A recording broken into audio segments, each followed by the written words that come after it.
Search करें अवामी news. मुल्क भर की ताज़ा तरीन खबरों से बाखबर रहने के लिए सब्सक्राइब करें हमारे चैनल को और बेल आइकन ज़रूर दबाएं।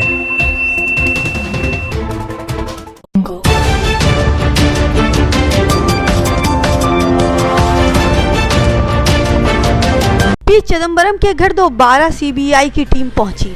साबिक मरकजी वजीर खजाना और कांग्रेस के सीनियर लीडर पी चिदंबरम के आईएनएक्स मामले में सुनवाई के दौरान गुजरे रोज दिल्ली हाई कोर्ट ने जमानत रद्द कर दी थी, जिसके बाद ही कयास लगाया जा रहा था कि चिदंबरम को जल्द ही गिरफ्तार कर लिया जाएगा। और इसी के मुताबिक रात ही वक्त सीबीआई की टीम चिदंबरम के घर पहुंची और वहां इनकी अदम मौजूदगी में एक नोटिस चस्पा कर दिया, जिसमें इन्हें 2 घंटे के अंदर सीबीआई दफ्तर हाजिर होना होगा। मगर जब इस पर अमल होता नहीं दिखाई दिया तो सीबीआई की टीम आज सुबह करीब 8 बजे एक बार फिर पी चिदंबरम के दिल्ली वाले मकान पर पहुंची, जहां से उसे खाली हाथ ही आता दिखाई गया।